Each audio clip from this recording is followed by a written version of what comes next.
Jangan beritahu saya bahawa anda telah membeli cermin mata ini. Mungkin anda belum pernah melihatnya sebelum ini. Jika anda membeli cermin mata ini di kedai luar talian, ia sangat mahal. Sangat mahal. Apakah kelebihan cermin mata ini? Cermin mata ini mengucapkan selamat tinggal kepada cermin tradisional yang hanya boleh melihat dekat tetapi tidak boleh melihat jauh. Cermin mata ini boleh melihat dekat dan jauh. Anda juga boleh melihat bahagian tengah kerana ini adalah kanta berbilang fokus. Membaca buku dan akhbar di rumah. Membaca tulisan kecil. Memasukkan benang ke dalam jarum. Melihat catur di telefon anda. Anda boleh menonton TV atau melihat komputer. Dan cermin mata ini juga boleh dipakai ketika keluar, memandu atau berjalan kaki. Apabila cermin mata terkena cahaya matahari dan sinar UV, cermin mata akan secara automatik berubah menjadi cermin mata hitam. Apabila cermin mata kembali ke rumah, cermin mata akan berubah secara automatik menjadi cermin jernih. Bagi mereka yang mempunyai wajah besar, cermin mata ini akan melengkung keluar.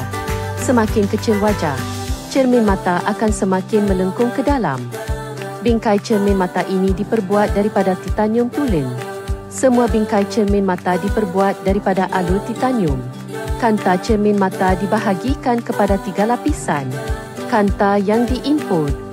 Jika anda belum mengambil gambar kereta kuning di sudut bawah kanan, cepatlah ambil. Anda sudah lama mencari cermin mata ini, bukan? Anda boleh memakai cermin mata pada siang dan malam, memandu, memancing dan berjalan-jalan. Anda boleh melihat dengan jelas semasa menunggang motosikal dan melihat terus ke hadapan. Anda tidak perlu lagi mengangguk dan menggelengkan kepala. Semuanya jelas. Berat keseluruhan cermin mata. Bagaimana rasanya? Hanya 15 gram? Beratnya sama seperti 2 duit shilling RM1. Ringan dan selesa di muka anda. Cermin mata ini direka khas untuk telefon bimbit. Cermin mata membaca berkualiti tinggi direka untuk menonton TV dan komputer.